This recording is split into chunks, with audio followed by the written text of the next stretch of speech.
This is the Living Clean Podcast. This podcast is not meant to replace meetings, sponsorship, step work, or service. This podcast is meant to be another tool in your recovery toolbox. Our guests are here to share their experience, strength, and hope with recovery through Narcotics Anonymous. Thank you for joining us.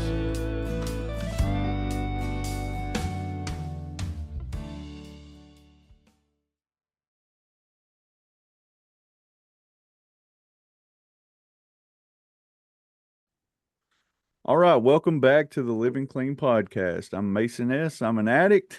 We got a very special show today. We're super excited. We're taking a hiatus from our regular scheduled programming to touch on something that I know is near and dear to my heart and to a lot of people. We're gonna look back into our past, and fortunately for us, through my good friend Francis, we're able to put together some firsthand accounts, and we're going to look into the Bucks County Literature Committee and talk about some world literature conferences. And yeah, it's super exciting for us, and we've been over the moon about this for a couple of weeks now, ever since we were able to put this together. But we're going to get started with some introductions, and I'm going to start with uh my co-host for the day, Francis. My name is Francis. I'm an addict. My clean date is December 22nd, 1992. My home group is the Willows Basic Recovery Group. It's a pretty big meeting for the community that it's in. It has a lot of clean time that shows up for it. And super grateful to be here with these guys. I've had a real interest in, I didn't get clean until 92. So I was on a fifth edition. I was always kind of curious about, like, who wrote this stuff? Like, this stuff like hits me like no other thing has hit me, like, cause it's talking about me. And so I've always been like trying to chase down, like, who are these people that wrote these stories in the back of the book, and who are these people that wrote the literature. And so, like, part of the journey is figuring some of this stuff out. And so this is exciting for me, is to have these guys with us. Thanks. Thank you, Oh, yeah. Francis. Yeah. For your boy, TK. So before we move on, TK got to hear, I gave him a little sneak peek of the episode coming up, and he was super excited, man, to hear you give him a shout out. It touched him, so thank you for doing that. We'll go on to George. You want to introduce yourself? Yes, hi, I'm George. I'm an addict. My clean date is February 27th, 1977. My home group is Monday Night Live in Fort Lauderdale. We're an outdoor meeting, and unless it's raining, then we go indoors. But it's been my home group for probably about 3 years now, and my home group before that was in Bucks County, Pennsylvania, was Life at 11, and we met at 11 p.m. We went till 12:30. The coolest part of that meeting was that at midnight we did clean time, and you got to celebrate your clean time for Sunday, because now it was Sunday, and there were people that would show up just so they could get their key tag 1 minute after. But anyway, I'm honored to be here, and thank you for asking. And I'm totally grateful that I'm on with Pete now. So that's all I got. Thanks. Thank you, George. George. All right, Al. I'm an addict by the name of Al. My clean date is September 25th, 1979, which means if I'm lucky enough to make it another 3 days, it'll be 45 years for me. So quite, it's cool in one way and scary in another way. 45 years. But anyway, my home group is, I travel. I've been traveling a lot the last number of years, so my home group is kind of like the world. And I make a number of meetings, kind of hit or miss locally here, and certainly have a lot of friends here in Bucks County, as I've had for a long time. But that's Uh, like I just got back from DC, and then before that I was in Europe. Next week I'm going to Florida, and so I think they're gonna celebrate with me down there.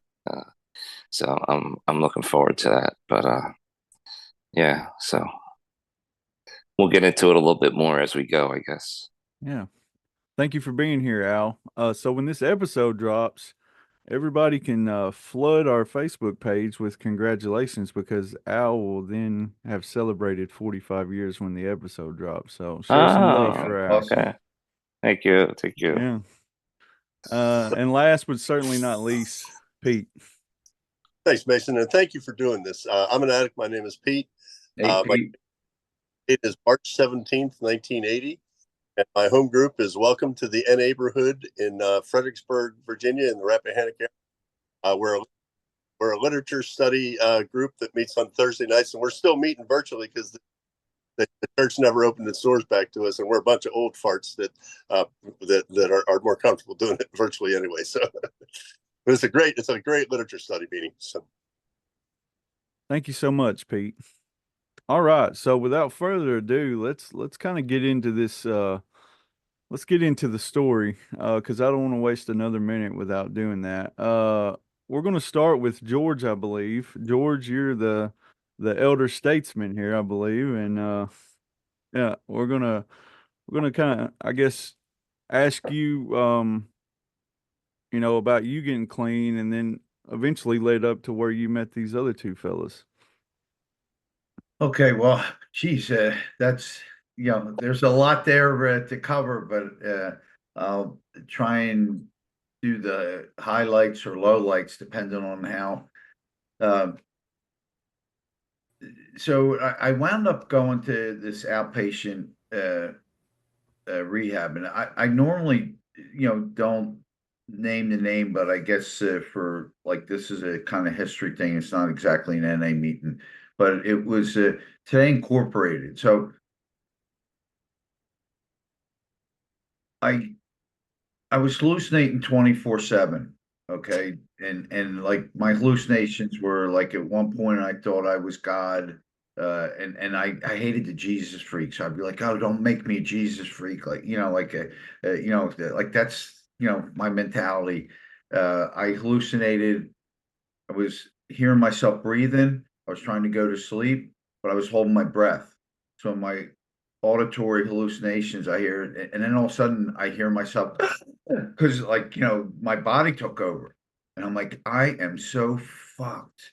Like like breathing's an issue, dude. You seriously really fucked yourself up, and I used with my brother, and I asked my younger brother.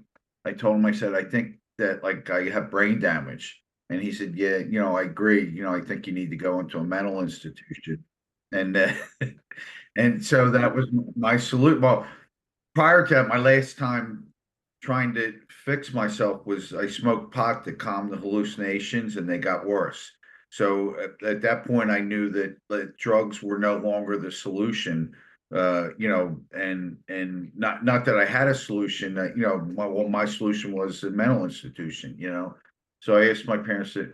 They took me to this inpatient place Today Incorporated. It was a 2-year inpatient facility for kids under the age of 18. I think it was 18 at the time. If I, it might have been 21, but I think it was 18. They fluctuated, over. It changed over the years. It wasn't consistent, but anyway, yeah.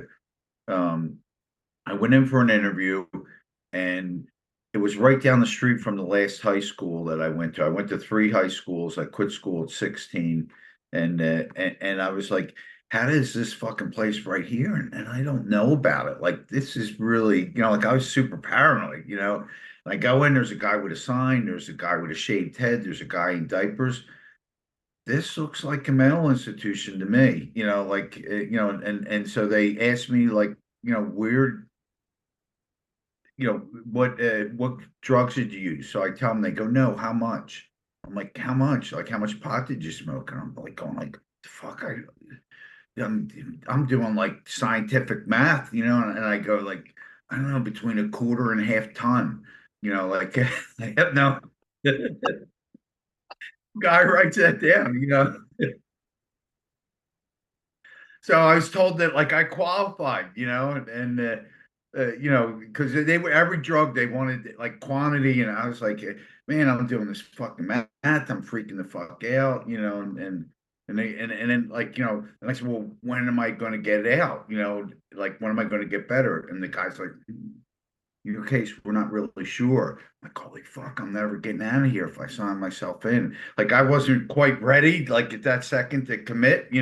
So I'm like, let me think about this, and they said, well, you can try an outpatient, but people like you don't make it an outpatient.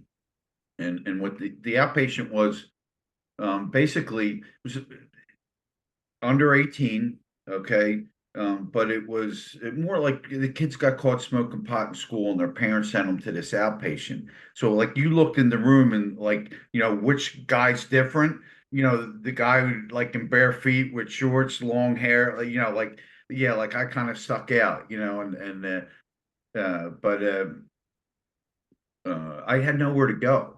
And so going through that outpatient, they also uh they didn't tell us to go to meetings. It wasn't a 12 step. It was like kind of like like I've been reading about Synanon, and like there was like some confrontation groups. It was I don't know. Like I remember hate my mom and my dad and punching like pillows and going like through all that shit. But after a year and a half, you got a diploma and you were cured. The only time that they said to go to meetings was you get dating privileges, and they, like I go, where am I going to meet chicks in recovery? And go to a meeting. I'm like, hey, great idea, like so like that was all meetings for me weren't like it wasn't like go to meetings to save your life. It was go to meetings to meet chicks, or whatever. Like it was a social thing. That's really what I thought meetings were. And of course they didn't explain the fellowship or so none of that stuff was really exposed to me in early recovery. And I actually thought whatever facility I was in, that was who was running the meeting. Okay, like I didn't realize that there was like an AA and NA. Like I had no clue to structure anything. And so uh, I started at a year and a half. I was getting my diploma. Everybody that got their diploma before me relapsed. Okay. And I was like, I hallucinated my first 40 days clean 24/7. And when I got to like one day I woke up and I wasn't hallucinating. And there was a guy, TJ, who he used with my younger brother, and he was kind of like my big brother, where like somewhere early in recovery, he said, what do you do when you get home from work? And I was like, I sit in my room, and he said, well, I'll come pick you up every day. And he picked me up every day after dinner, and we went out and did things with people in recovery. Like we went to the pool hall. We might have went to a meeting, not too many, but like but it was with people in recovery, and it was about staying clean. And but anyway, we got up to uh, I'm getting my diploma. Nobody stayed clean, and I was like, "Fuck, man, I don't, like I don't want to go back." Like I felt like when I called him after 40 days to ask him, like I said, I'm not hallucinating. There's something wrong. He started crying, and I thought like I was a goner, and he said, "Don't you realize you're getting better?" I was like, holy shit, I never like I wasn't staying clean to get better. I was just staying clean because like I knew drugs weren't the answer, and I couldn't take any more pain, like mental. Like I just so that's why I was just hanging in there. Anyway, he told me I was getting better. And that was the first hope shot that I had. So now I'm at a year and a half and I'm thinking about going back to like, I don't want to go back. And there was a guy, Rich M, who he's still clean today. He hasn't stayed clean the whole time, but he's in recovery, NA sponsor, NA home group, out in California, uh, Los Angeles area. Um, he had gotten clean 2 years before I did, and he went through that program and he was staying clean. So I asked him, I said, what are you doing? And he said, well, I make meetings and I got a sponsor, praying to the God of my understanding, like all the stuff all the suggestions. And my thought process was, because this is what I learned in the outpatient, that people went to meetings, stayed sick. We got a diploma and we were recovered.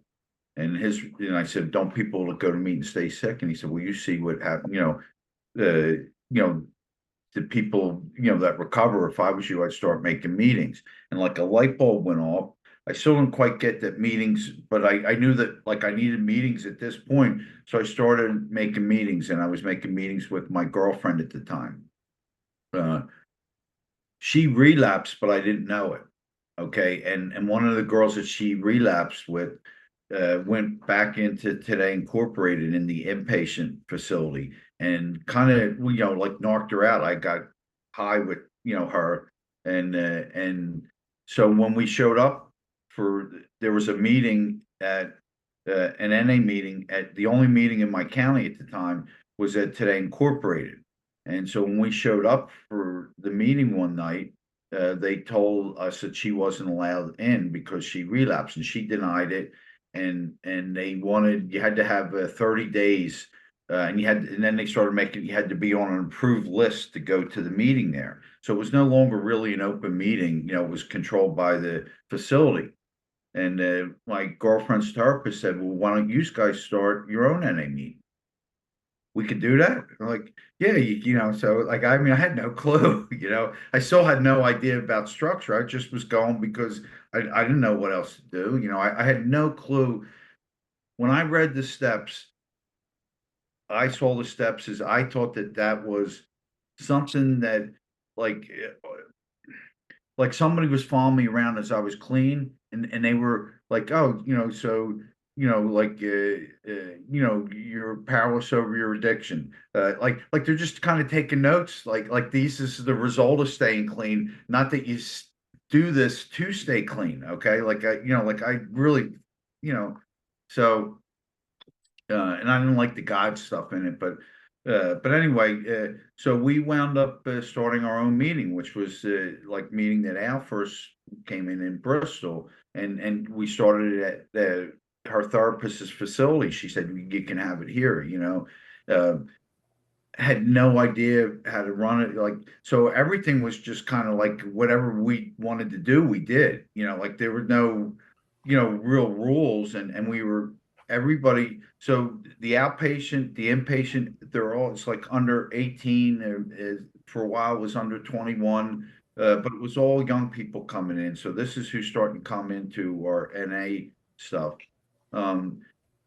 When at one point, uh, and this is really what changed my outlook on Narcotics Anonymous, or the start was Rich talking to him, but my girlfriend wound up cheating on me with my best friend, and uh, I was living with her at the time, and we had two other friends, so there was like five of us together. I found out that the other two guys knew about it, and this had been going on for months. And like this was my network in early recovery. And I was devastated. I'm like, you know, um, she went out with him because she relapsed, and he relapsed. Somehow they figured it out together. I was oblivious to all this. And then so they weren't going, like, they stopped going. So I'm at this meeting like by myself, like, and it's really like a lonely point in my recovery. Like I didn't have, like there's got to be people out there like me, was sitting in the meeting by myself, and I went to the inpatient. They had an in-house meeting that, since I was an alumni from there, that I could go to. And this is like 79 now.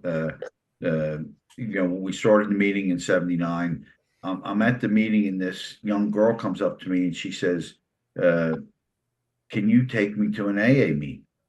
And I'm like, well, I go to NA. And she says, I said, are you allowed to go to any meeting? She says, as long as it's on the meeting list, we can go. And I was like, well, what do you mean we? And she said, well, there's like 10 of us that have privileges to go to outside meetings. And she said, and you're an alumni, you can take us. And I said, if I come here next Tuesday, can you have 6 people here? Because I'll take us all to an NA meet.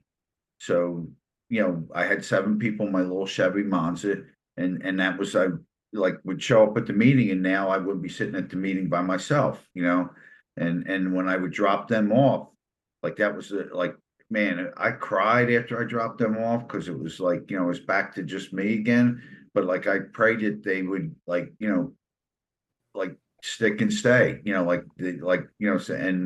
and then eventually, Al, Pete, Jane, like it just started, like people started trickling in, and Al can tell you what was attractive for him there. But like when one of the things that I share about is these are the guys that saved my life. There wasn't really a fellowship when like I came in. And I don't want to say that I built the fellowship, but I was kind of like, one of, I guess, the early guys.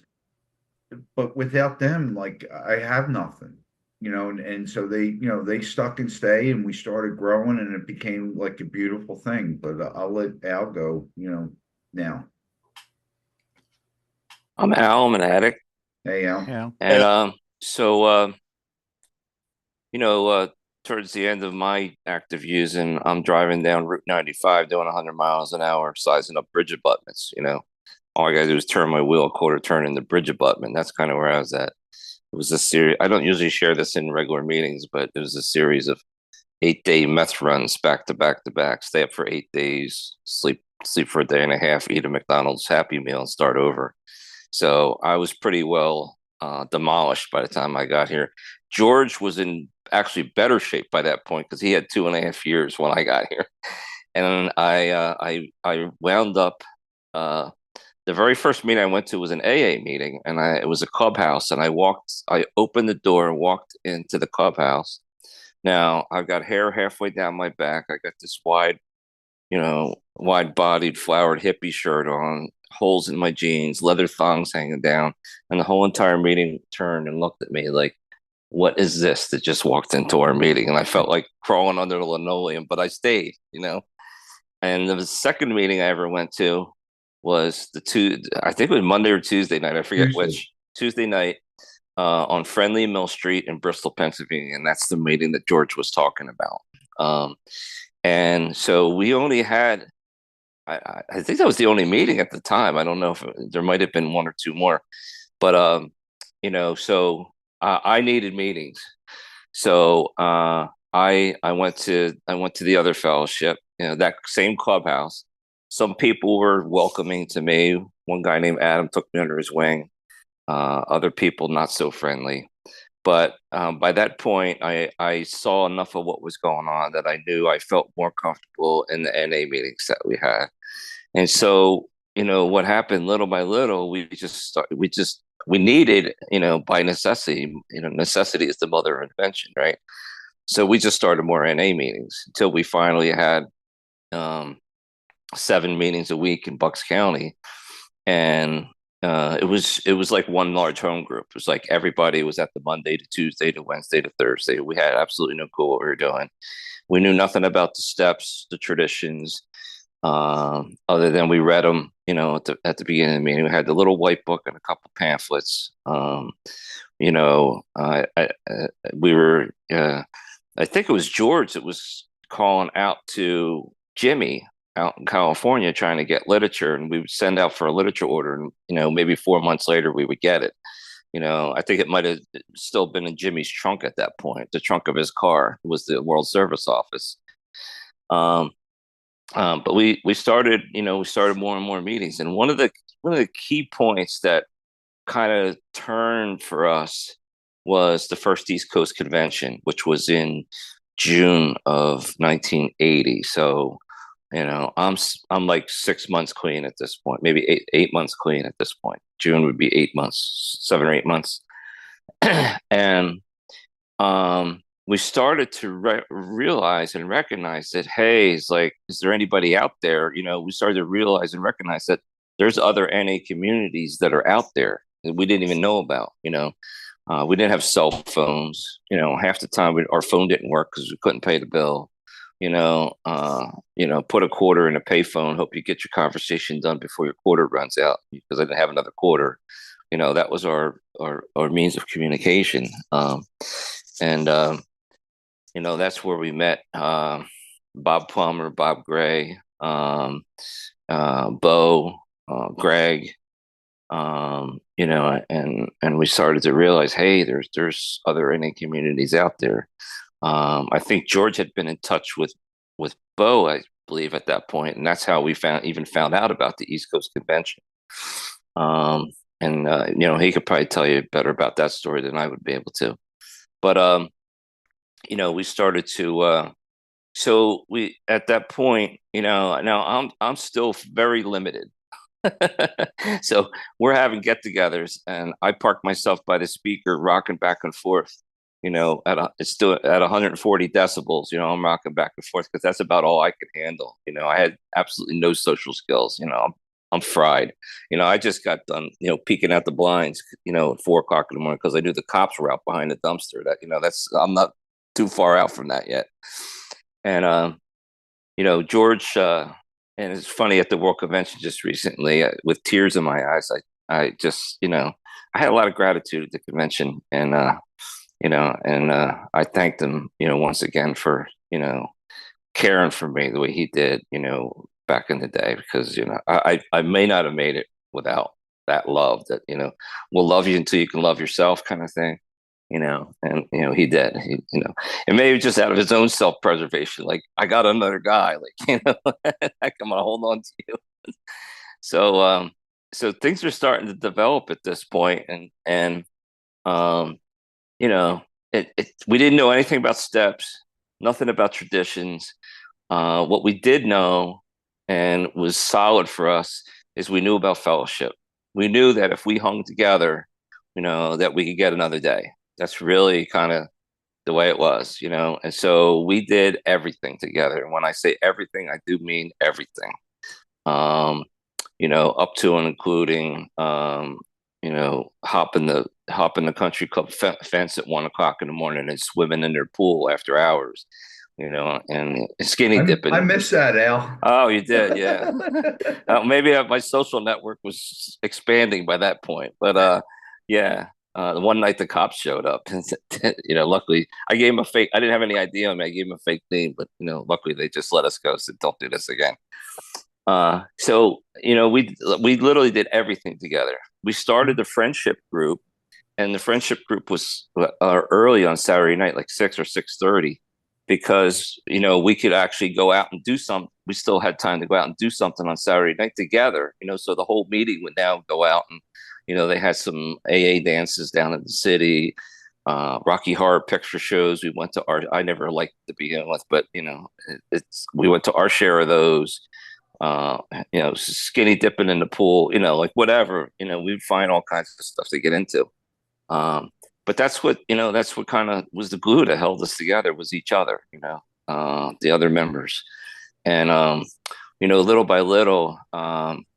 Like I remember one weekend, middle of the week, and I asked George. I said, "George, what are we doing this weekend?" He said, "We're going to a regional meeting." I said, "What's a regional meeting, George?" And he tried to explain. I don't think he knew himself, but it's like he tried to explain it and said, "Well, where's the regional meeting, George?" He says, "Virginia Beach, Virginia." I said, "Okay, George, what time do I need to be? What time do I need to be there?" "All right, I'll be there." And we drove to Virginia Beach, Virginia, about like 5 hours, to go to a regional meeting. The region, the Mid-Atlantic region at that point was kind of like Virginia to Maine, the whole northeastern section of the East Coast. And so, things started to progress, and we were incredibly fortunate because we had mentors that weren't satisfied with NA as it was. They wanted NA to be what they envisioned that it could be. And one of the one main vehicle that they saw for that was, of course, what was coined the NA Big Book at the time, which is now, of course, our beloved basic text. And George got involved with that even before Pete and I. But he went out to. He's got a whole story about going out to Wichita and Lincoln, for the first WLC and the World Convention out there and stuff like that. But yeah, so NA was like the Wild West. It was just like, and it became commonplace for us to travel. It was, nothing for us to get in, pack a car up with 5 of us or 6 of us or however many we could pack in a car, drive long distances to, to go to a function, go to there wasn't even many conventions at the time, but, go to, an event, a dance. When New York started going, they had the Theater of the Absurd, and that kind of thing. So maybe I'll let Pete kind of filter in at this point. Yeah, come on. Then we'll do another, and then we'll go do another round. Yeah. All right. Yeah. So come on in, Pete, and tell us about finding a meeting and then your first experience with these two. Yeah. Thanks. So I'd gotten out of the Navy in 1977, and I was totally shot out when I got out. I knew that I had a problem, and I tried. I had a mom who was in recovery, with the other program, and she ran a hotline for the state of New Jersey that was for people with addiction issues. She had never heard of NA, even though it had been in New Jersey since 72 or 73. We were right across the river from Philadelphia, and it was, she hadn't heard of it, but so she pointed me in some directions, and I at first I thought the drinking was my main problem. So I stopped drinking. For 4 months, I didn't do anything, and I wanted to kill myself every single day for those 4 months. I couldn't. I did go to the other meetings, and something just wasn't clicking for me there. And eventually, I was a veteran. I went into the VA hospital. They had a depression clinic, and they diagnosed me and put me on some medication for the depression. And I came out, and I discovered there's a great combination between the medication they put me on and smoking dope, and it hit a sweet spot. So I had a 2-year controlled using experiment, and I would go to meetings and AA meetings, and and I didn't drink and went to meetings. That's all I thought it was all about, and I got my life started getting back together. I got a good job. I got a good promotion. Things were going well in my life, but things were, really, falling apart inside. And I didn't really see it at first. I lost my best friend died when we were both 24. He had Hodgkin's disease, and it was like 5 days after he brought me back from an OD. And so I spent that whole winter getting high as hell. I was kind of controlling it up until then, but after that, it just all bets were off. I was trying to figure out the meaning of life, like why him, why not me? What's going on? Why am I here? And finally, one night I kind of had an epiphany. High as a kite, I opened up, the AA Big Book, and I'd never read it. I had it sitting on my thing, but something in it spoke to me. And I said, oh, I didn't get any of this in those meetings. Let me go back and see what I missed.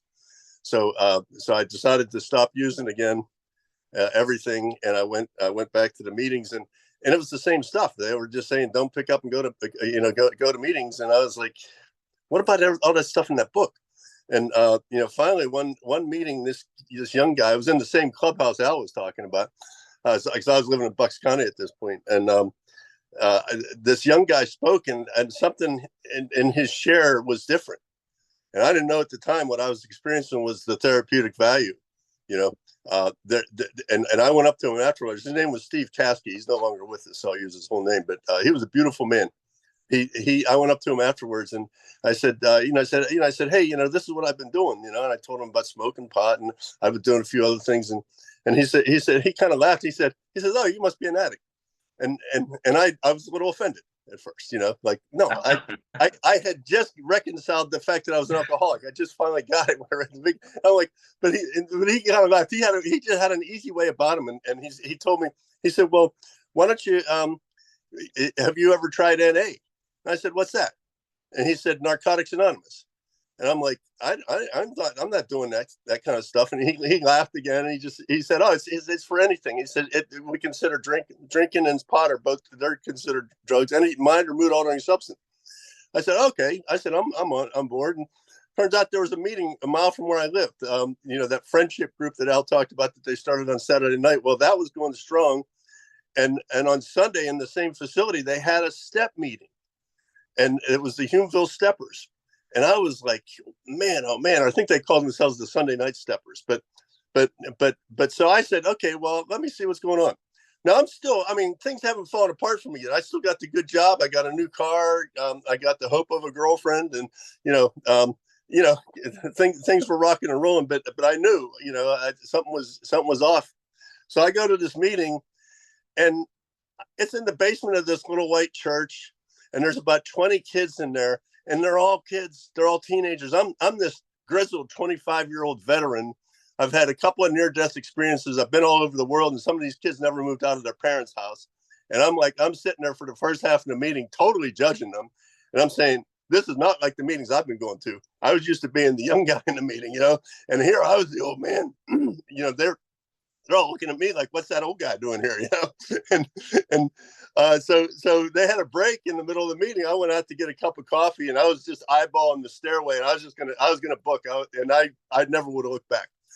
But that man George, he just turned 20 at the time. I didn't know that he was just coming up on 3 years clean. He didn't lead with that. He just came out. He started chatting with me, and that conversation saved my fucking life. Because whatever he said got me to turn around and go back into that meeting. And he just shared with me, like, he said, hey, how you doing? I'm George. Are you new? And I'm like, no, I've been coming to meetings for a couple of years. I'm a couple of years sober. And he kind of laughed. I don't know what his first clue was, but he said, is this your first NA meeting? And I'm like, yeah. This guy Steve told me about it. And he said, oh, okay. And so he proceeded to tell me the difference between NA and AA.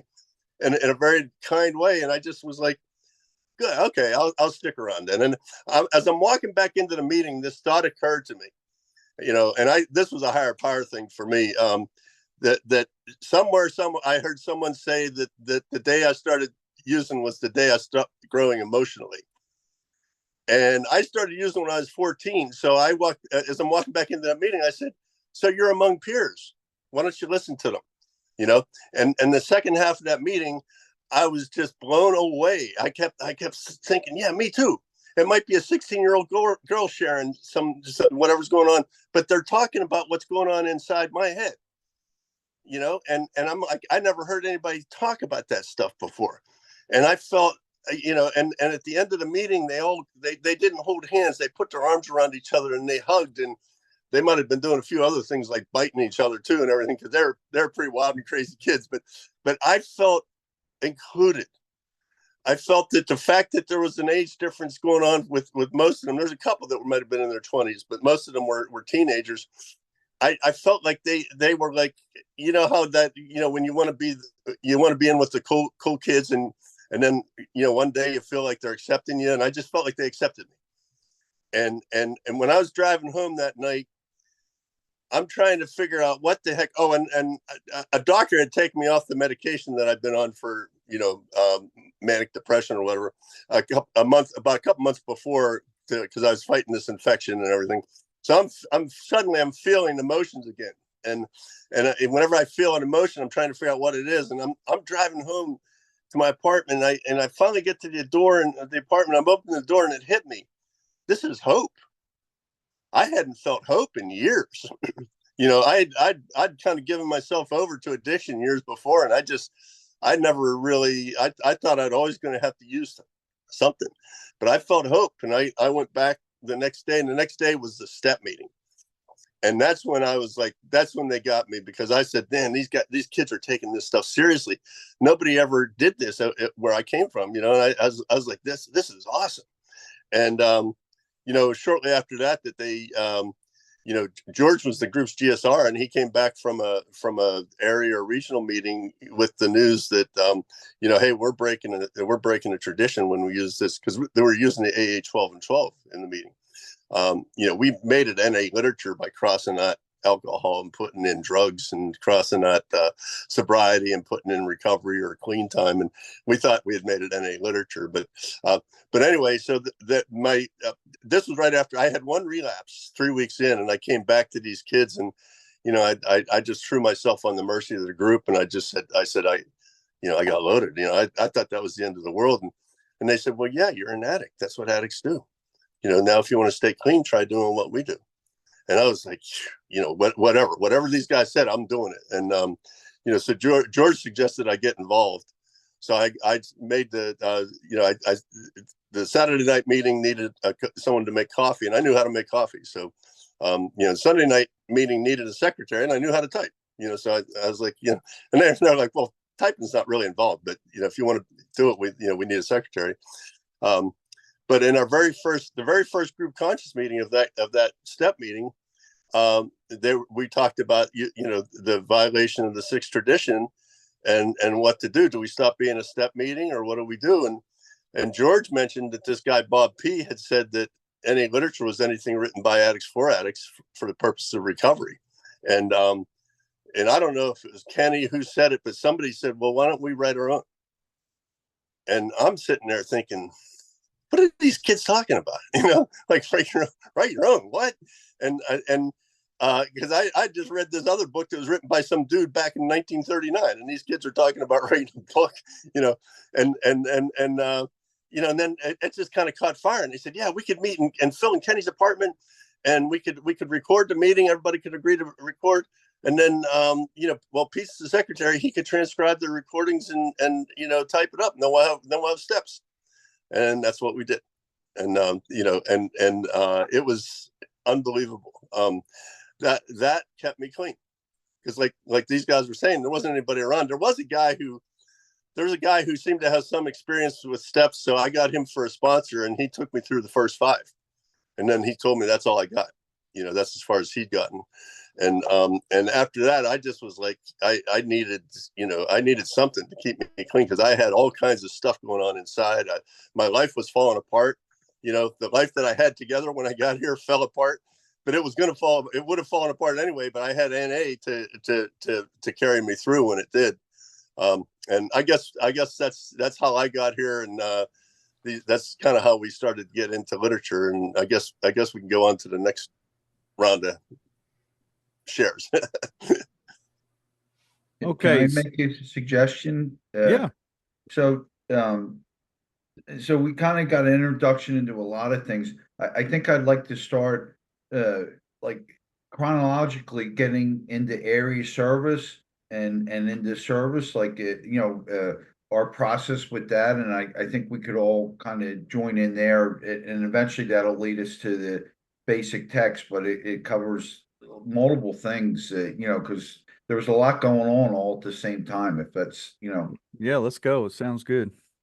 Okay, so after we started the meeting, and the Bristol group, at some point, we wanted to get on the meeting list so people would show up.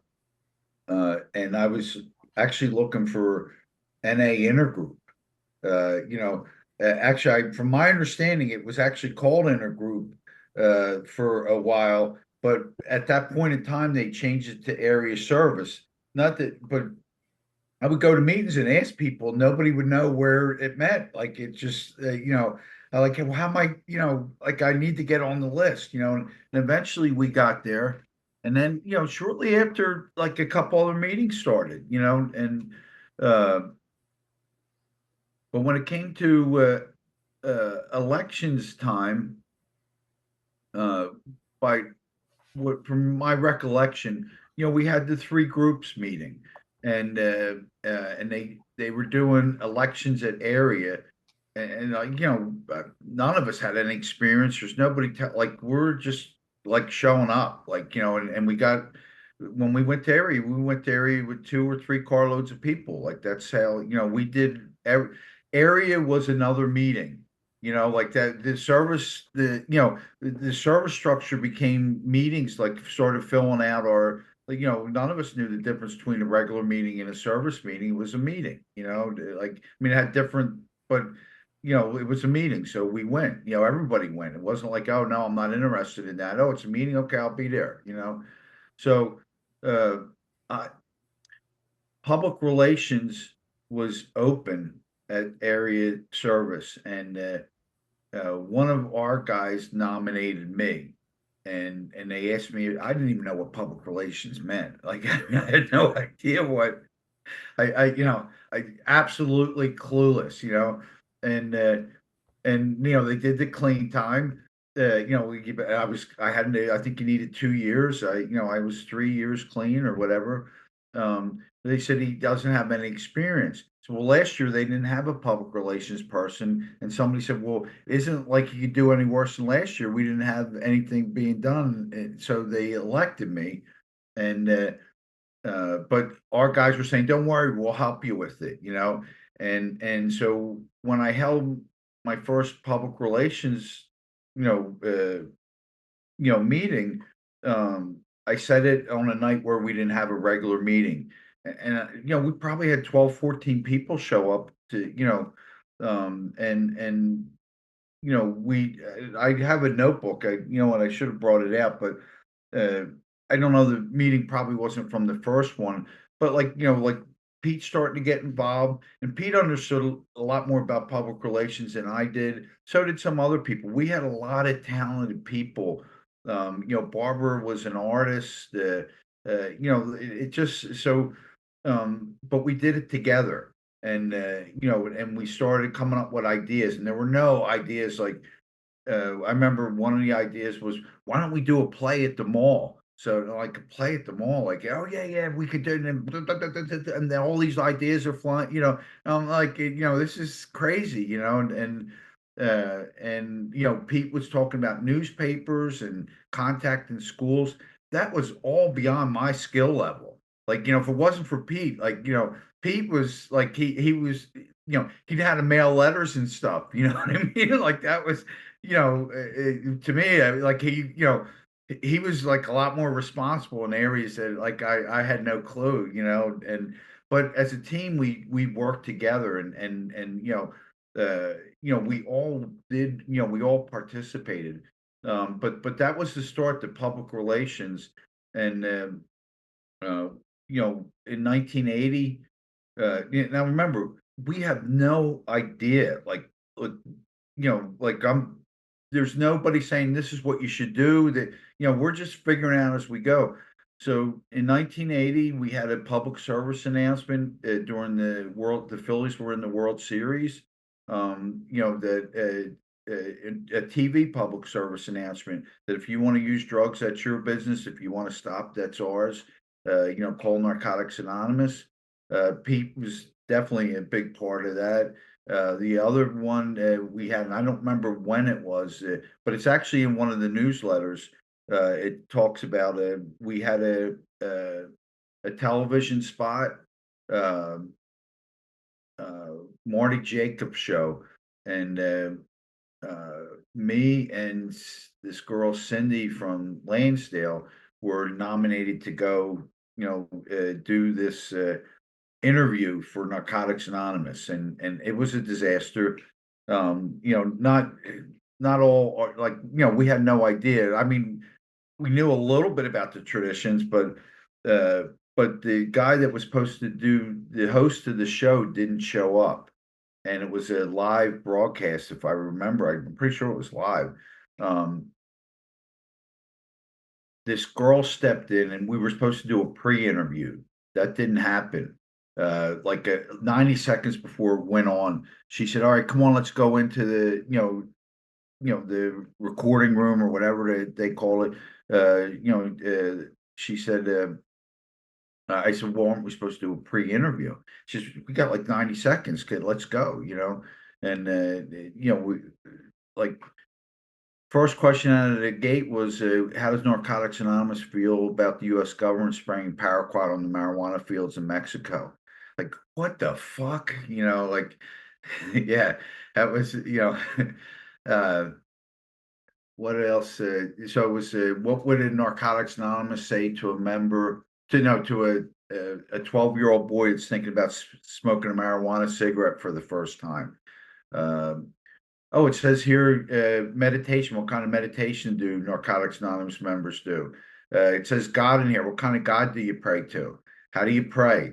Like, oh my God, it was just like one after another. Uh, they shaded our faces, but I swear you could see the rain coming off my forehead. Uh, we did posters, and we had like all this was done. People were contacting newspapers. uh we were doing posters. We wound up, I think, doing 200 or 250 posters we put in stores. And it was the same thing. If you want to use drugs, it's your business. If you want to stop, that's ours. Call Narcotics Anonymous. And and we were, like, we it gave us something to do. It gave us something to do together. It more unified us, And Pete had mentioned, so during that process, we also had the first East Coast was happening. We found out prior to the East Coast, right before the first East Coast, we found out that we were violating traditions using the step book, the AA step book, and that we could write our own steps. So we're doing public relations, and suddenly now we're writing the NA steps, and then we go to the first East Coast Convention.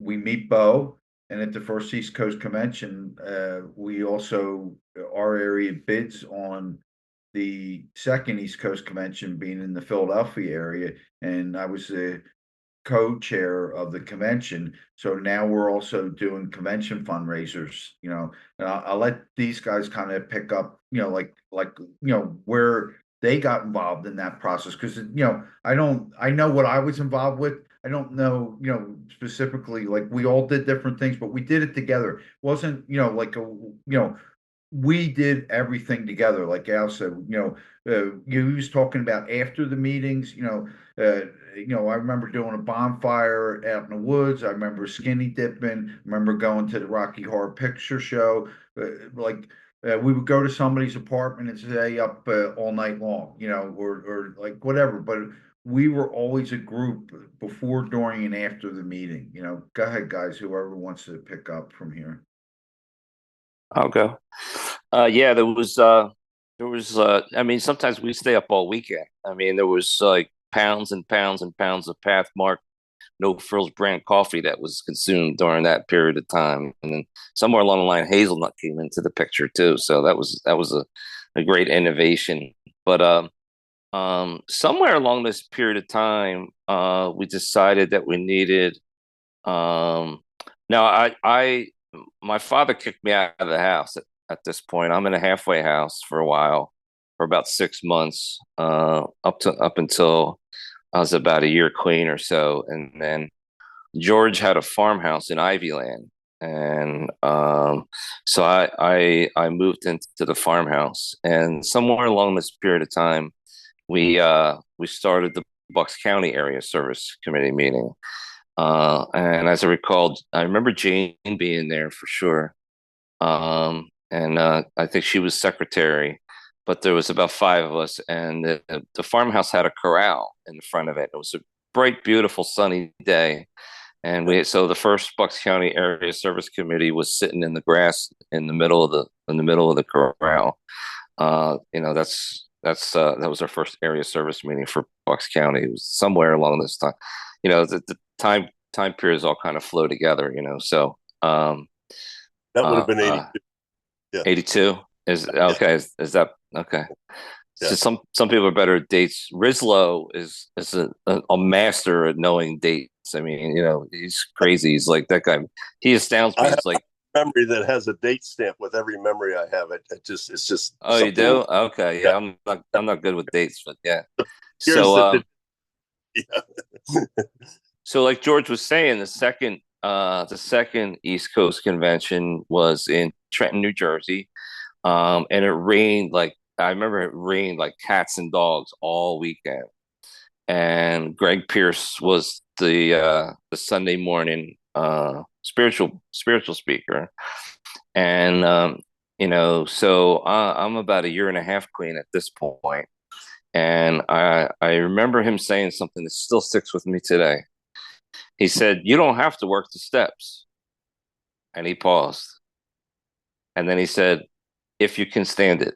and it was kind of funny because I was at a point in my life where it's like, it's time to like, okay, this fellowship thing is serving me really, really well. Now it's time to like do the hard work, the inner work, and that was literally, when he said that, that was kind of a turning point and turning point in my life. And George, I think you had already started being involved with the World Literature Committee at this point. Um, Yeah. prior to the East Coast Convention in 80 and 81, right? Yes. Yes. Yeah. So can So I just want to jump in and ask a question because please. you mentioned Greg saying that about the steps. So back then was, because there's not a step working guide or anything like that. Had you guys was there thought about putting together your own step working guide? Well, like George was saying, by this point, the Bristol Literature Committee had started to form. Um, uh, it was Bob Plummer that I believe that said to us that I think he had been to WSC by that point. Bob had. He had a few more years than even George. He's probably 2 more years than George. I think he had been to WSC by this point, and he got the word there that like. Actually, I just had a conversation with him at the World Convention. He had gotten the word there that like, we can't be using that AA literature and crossing out, we got to do our own. And that's where the impetus came for the Bristol Literature Committee. And it was the same group of people, like that Bucks County home group, if you will. There's a picture floating around somewhere of that crew. They put it up at the presentation at the World, but and that's kind of how that formed. So yeah. Yeah, I was curious about that because I just got back this morning from a sponsorship retreat, and my grand sponsor he's got 44 years, and he was talking about we had a meeting down there. We covered the 4-step, and he was talking about at that time when he first got clean that they didn't know what they were doing as far as working the steps. He said, he said it took him 10 years before he worked the 4-step. He said, I hear all you guys talking about how big of a hurry you're in to work the steps. He said, you got to realize I was 10 years clean before I completed a 4-step, so I found that interesting because today, we got so much that we can dive into the step working guide in different forms. So, did you find that there was a lack of understanding of what even working the steps meant? Yes. I had a sponsor from the South Philadelphia group by this point. His name was Lou. And they were kind of big on working the steps, but that was the way they worked the steps was an overflow from AA at the time. And that philosophy was, AA, I mean, they take you all through 12 steps in 3 weeks, kind of thing. It was a little bit different than the way we do it today. I don't know if I haven't been there in forever, but I don't know if that's what the way they do or whatever. But so he had, I came home from that convention when Greg said that. I got down on my knees in the shower. And I said, God, I didn't even say God. I said, I don't know if you're there. I don't know who you are. I said, if you're there, please help me because I can't help myself. And I really believe that was the first time that I really kind of like worked the first 3 steps, powerless over my addiction, come to believe in power greater than myself, restore me to sanity, made a decision, turn my will and my life over. And then shortly after that, my sponsor, Lou, gave me a 4-step guide, which was passed around for years. That 4-step guide, a lot of us use. It was very simple and straightforward, but it was pretty robust too once you started to dig into it. So at this point, I got a year and a half clean, and I'm actually starting to really be actively work the steps at this point. I'm like being being intent about it, intent about actually working the steps, so this is like, this is 81, 1981.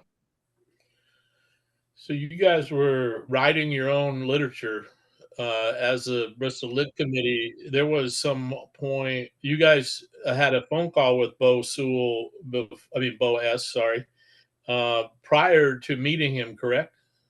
Yes.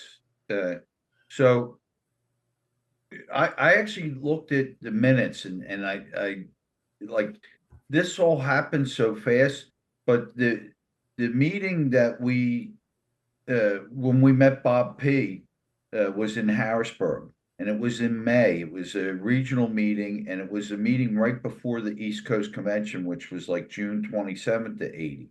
Okay. Um, where Bob had just come back from the World Service Conference. He was elected public relations chairperson. So for me, I want to like I want to find out what public relations is, and but there was also word that out there they were discussing using other fellowships literature, and so we were also going to that. And he wasn't part of our region, but he was kind of carrying information from the conference to our region because we didn't have anybody that went out there, and so we brought our book out so we could show him, like how great a job we like. He just didn't understand it was really a Narcotics Anonymous book, that we fixed, like we made it an NA book, and so the first thing he says is look at who's the copyright by, and it says Alcoholics Anonymous, whatever year it was, and and he says it right there, it says it's A. We said, well, we can change that. He goes, you look, you can do whatever you want, like there's no NA police that are going to come down and stop you. But if you want to follow traditions, like like these are, they're telling you that you're not following traditions, We said, well, then what can we do? And Bob said, well, you can use literature that's written, by an NA member. And, and somebody said, you mean we can write the NA steps? And he said, well, if that's what you want to do, but if you're going to do that, you should contact Bo S. Because Bo just got elected at the conference. He was the world literature review person. You should contact him. There's a project on the way to write the NA book. And if you're going to write the steps, you should coordinate with him. So this is, that regional meeting is in May. The East Coast is in June. Somewhere in between that short period of time, we had started a meeting. And I know it wasn't our first meeting, but probably the second, where somebody says, shouldn't we give that guy a call, the world literature guy, and Kenny, like we're all discussing it, and we had the wall phone, it's like hanging on the wall. Kenny says it's my apartment, it's my phone. George, you got the most clean time. I'll dial, you talk. And that was what Francis was referring to. And the conversation went like this. Uh, is Boo there? And Bo goes, this is Bo. And like, yeah, said BO. I mean, I didn't know I never heard anybody call Bo before, at least I didn't ask for BO, but I asked for Boo. And he said, this is Bo, So I said, hey, this is George R. I'm in Bucks County. We're Bristol, Pennsylvania. We're writing the NA steps here. And Bo starts going, hallelujah, hallelujah, and I was like, I put my hand over the phone and I go, I think it's a preacher, and so you tell Bo that we're writing the NA steps. And he says, well, we are working on the NA big book. We're in the Rising Sun Clubhouse in Marietta, Georgia. And we have about 14 people working on the NA big book. And I tell him we're in Bristol, Pennsylvania, Kenny and Phil's apartment, and we have about 14 people working on the NA steps. And like I get goosebumps telling this story because I don't know, he's 800 miles away or whatever it was. We had no idea we were doing the same thing at the same exact time. And he asked me if I was going to the East Coast Convention, which we just came from, the regional meeting where this is being discussed, and they're asking us to support it, and we're volunteering to chair meetings and speak at the East Coast Convention to be part of our regional convention, which I didn't even know what a convention. I'm thinking like, what am I holding signs of? First step, you know, like I mean, I have no idea what like when I think of convention, I think a political one, you know. So I don't even know what the hell this is, you know, like but we're trying to participate, you know. So anyway, Bo says, well, I'll bring some, you know, we were thinking about going up there, but they were almost not going to go because the 3 Mile Island happened. And that was where the nuclear power plant in Harrisburg almost blew up, but they definitely shot out radiation and they had to go through the radiation zone to get to the convention, which was in Lewisburg, Pennsylvania, Bucknell University. But he said, we're, you know, like, we got to meet you guys. And Bo did a presentation on the NA Big Book at the convention, and our guys met their guys, and we this thing started happening. You know, we were writing NA literature, we were doing public relations. We met them, and Bo asked me if I could meet him 2 weeks later in Greenville, South Carolina. They had a mini convention at a Baptist retreat in Greenville. And I drove down there with my girlfriend. Bo gave me at that one, we got literature handbooks because Bo said he forgot to bring them. I got the NA tree. I got the public relations handbooks. So now we started having like structure because at this point our structure was kind of like you know, I had no idea. Like nobody sat down and told me. Nobody told Al. No, like we were just winging this, and we started having some structure and started trying to follow the service structure along with our committees to do the next thing that we were supposed to do. If somebody wants to pick up from there, you know. Yeah, I'll go. Yeah.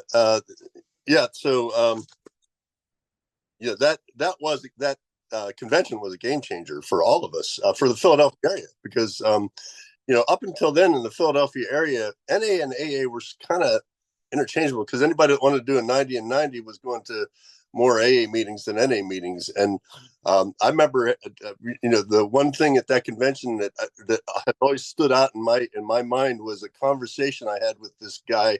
He was a biker on Saturday in the hallway of this college, this convention. And when I went out there, I just had 90 days clean right before the convention, and I was still having daily obsessions. I'm still having obsessions to use, and I'm doing, you know, I'm going to both fellowships at that point because I'm trying to do a 90 and 90. I think I did 150 and 90, but I'm talking to this guy motorcycle it, and you know, there was just a clarity, and I was blessed with a vision from this man. There's something just the whole vision of NA opened up in my mind from that conversation, because he just shared his experience. You know, I was telling what was going on, and he said he had started out that way too, and he said but now he goes to NA meetings every day, and he said, and he that confusion went away. You know, he said he's got more clarity. And I said, yeah, I wish we could, but you know, we only have 3 meetings. And he goes, start more. And I was like, oh, I hadn't thought about that, you know? And, you know, and apparently a lot of people got that message at that convention because we came back in Philadelphia. When I got here, Philadelphia, the greater Philadelphia area, Bucks County was still part of then, had 16 meetings. When we started the newsletter, the Clean Sheet, I think our first issue was in February of '81. Philadelphia had 65 meetings. That went from 60 to 65 in a little bit less than a year, and by the end of that year, it was well over 80. And you know, and it was just because people were waking up to an NA message, and it was more of a before all that purist stuff started. But we kind of came back from that convention with a, you know, hey, you can get clean and stay clean by just going to NA. You don't have to go to both. And that's a message I learned later that's something that Greg P had really started a few years before. You know, he had kind of drawn a line in the sand. He said, I'm going to stake my life and my recovery on NA. And we were the beneficiaries of that message at that first East Coast convention, because we came back and the Philadelphia area just took off. I got inspired. Those guys in Marietta had a newsletter called the Rainbow Connection, And we all got we were really inspired by that. And I didn't know Francis dug up this letter that I wrote to Bo in like July of 1980. So it was like a month after that convention. I didn't think this idea started until much later, but there's like this 4-page letter in cursive. I still don't know where you found that thing, but in it, I'm already talking to Bo about starting a newsletter in the Philadelphia area. And, and we were just so inspired by that rainbow connection. And we did eventually get that going. It's called the Clean Sheet. And, and that, again, as long as I had something to do, because again, we didn't have a 12-step experience going on for us, but we knew that the answer was in the steps, but we just did the next best thing. And for all of us, we knew that if we did service work, that was going to get us from here to there, and it did. We got that newsletter going. That was such a joy to work on, because people contributed from all over the Philadelphia area. We got contributions from Northeast Philly, from fellow literature committee members, and there was never a lack of content. That we and I had this old Underwood typewriter, manual typewriter that I was doing it on. But it was just a labor of love. I mean, there's a line in a Paul Simon song called Duncan where he says he was just thanking the Lord for his fingers, and I many times I was grateful that I had the typing skill, because I still had a lot of social anxiety. I didn't know it at the time. I didn't know anything to call it that at the time, but I got freaked out in groups of people, pretty quickly. And to be able to like get behind that typewriter and type these words that were people's experience in recovery, it went in deep into me, and it would stop the voices in my head. That's all I know is I would just feel calm. And thankfully George kept going to these literature conferences and coming back with stuff for me to type up, and so I didn't lack for anything to type for a couple of years. Al was talking about when he had his experience coming back from the Second East Coast Convention and hearing Greg, after he got on his knees in the shower, he came upstairs and said, "Hey Pete, there's a literature conference in Warren in a few days. You want to go?" I had the wheels. I had a Toyota Corolla, and I'm like, "No, Al, I'm trying to hang on to a job. I was on my 8th job in my first year clean, and Al goes, "Oh, okay." And he goes back downstairs, and he goes back up about 5 minutes later. He goes, "Pete, you can get a job better than anyone I know. You've gotten 8 in the last year." He says, "You'll get another job." He said, but when do you think we'll ever have an opportunity like this again?" And I, that was the beginning of this. This guy has had such an influence in my life, because he talks me into stuff that I don't want any parts of. And I'm always grateful that he did. He talked me into going back to college. I didn't want to do that. I was driving a truck. I was making good money.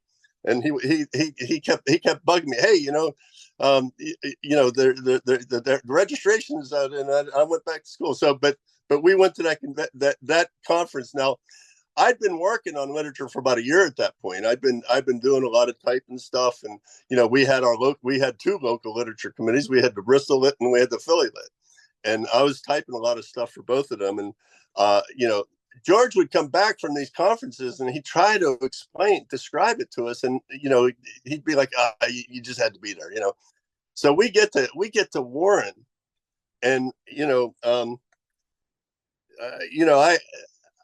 Up until then, this idea of a spirituality, we knew that was the answer.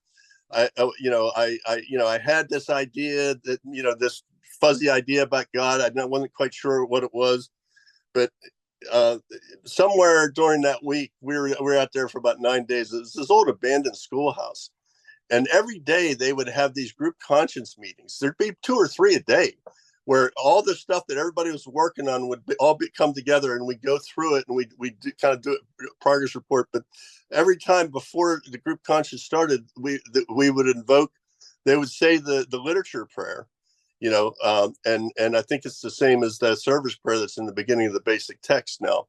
But they would invoke the spirit of those addicts that never got the shot that we got, the ones that died. And they would invoke they would say, "And we're writing this for them. We're writing this for the addicts who might not have even picked up yet. And we're writing for the addicts that aren't even born yet. And in one of those meetings, this, 3 months before, I couldn't find a reason to live, or 4 months, whatever it was, a year and a half before, I had a hard time finding a purpose for living clean. And here I am sitting in this room, and we're on this thing that's so much bigger than us. And it was such a overwhelming feeling. And I think Linda M from Kansas said it best when she said, "That's when I met God. That's when I met God. The God of my understanding, that is still the God of my understanding today, was introduced to me in that old schoolhouse in Warren, Ohio. I came away from that, and I was different, and things changed a lot for me after that. But that was, so to this day. So I'm sitting here with two guys. One guy talked me out of leaving my first NA meeting, and the other guy talked me into going to a World Literature Conference. And I can't even express the gratitude I have for these two men, and that they're still in my life, and that we're still good friends. It's just, to me, it's way more than I ever deserved. I'll say that. Can I jump in here for a second? Pete, I don't know if you know this. Linda showed up at the World Convention this time, and her plane got kiboshed and got canceled. So she got in her car and drove from Kansas to Washington, D.C. to do essentially about a 3-minute presentation. It's about the only time we had. I asked the guys, like, how much time do we have? They said 2 minutes. I was like, oh, 2 minutes. And she shared that. She said, I walked into the room and I felt the presence of God in the room, it's kind of like we knew that we were being guided. There was no question about whether we were being guided, because, I had a conversation with Charles K. A number of years back, and he said, Al, we didn't know what the fuck we were doing. We had no idea. None of us, we were all smoking dope during English class. None of us, had a clue about what we were doing, how to do it. But the process came together, and it got through. And another piece of that is that, I had to beg Pete to take me out to Warren, Ohio. I really wanted to go. Like, I got the first 3 steps now, and I'm like on fire, and I'm like, but I had no wheels because I lost my license for 5 years, the first 5 years of recovery. So my main transportation to meetings was hitchhiking, bicycle, and begging people for rides. I would literally ride my bike from Ivyland, Pennsylvania to Levittown, which is probably, I don't know, 20 miles, 25 miles, something like that. And then I'd beg somebody to put my bike in the back of their car and take me home at the end of the meeting. And, even though I always got to where I needed to be, yeah. So Al, what was your experience in Warren, Ohio? The whole thing, the East Coast conventions, first and second, it's like life before the East Coast convention and life after. It was, as George had said, it was a complete and total game changer. Our whole idea about what this was and the scope of it and everything, had changed because of those experiences. And so we get to Warren, and we had experience working on literature prior to that, because we had the Bristol Literature Committee, and under the guidance of Bo, there was a literature handbook at this point, which kind of outlined, how literature committees, could work. And so we get to Warren, and there's a couple of IBM typewriters there, and then tables. I mean, we had run of this whole entire school. It was broken down at this point. So we had these round tables, and then each work group would be at a table, and we would have either a chapter, of the basic text, recover and relapse, more will be revealed, or a step. The traditions came a little bit differently. We could talk about that later, but and then we had the original literature, the original input that was presented by it was solicited from the members of the fellowship all over the U.S. at that point. I don't know if no, we had input from other places too. They had two Foot Lockers, like papers, like side by side by side, and that was the original input. So, and we had a copy machine, so we would copy the original. So we didn't work with the original, and then it was into the workbook or into the work group, and it was decided by that point that the basic text would follow the chapters of the little white book.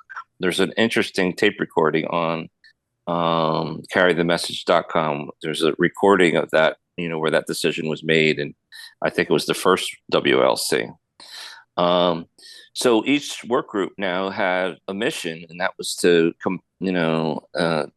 to take the input and cut and paste, literally, glue, scissors and glue stick, paste it up on another sheet of paper, give it to a typist.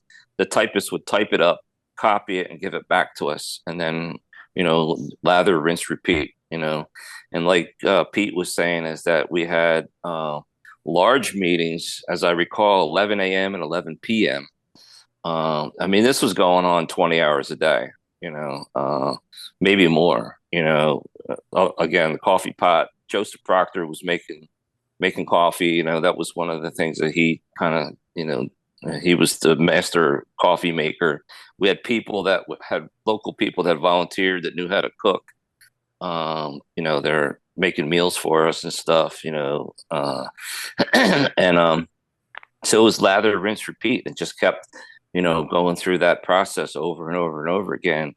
And then we would get together in these large groups, which would be everybody, in conference room style, big square. And then we would go through what each work group had done. And we would go through it line by line by line by line.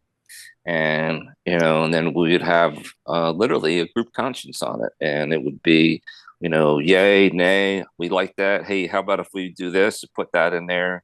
Two of the major discussions I remember was, do we want to use easy does it or take it easy? That was a long discussion. That was a long discussion. The other discussion was about, saving your face and your ass at the same time. Do we want the word ass in the basic text? And of course, we know it kind of made it in there, so it was literally line by line by line. And it was really a group conscience process. It was like, it was more than a vote. It was a conscience, because we would just keep going until, we were kind of all in agreement, like, okay, that's cool, and then we would, take those changes and then, go back into work group and work it again, so that's kind of how it went. By Warren, the Gray Book had come out in 81, early in 81, and that came out of Memphis, which was the Third World Literature Conference. So in Santa Monica, which George was at, and a couple months later, and then Warren was just a couple months after Santa Monica. At that point, the Gray Book went out with requests for input from the fellowship. They said, hey, this is a draft. We'd like you to read this, and it had line numbers on it, and it had a sheet where you would indicate what page and line numbers that you would like to submit input for. So by Warren, we were taking that same process, cut and paste.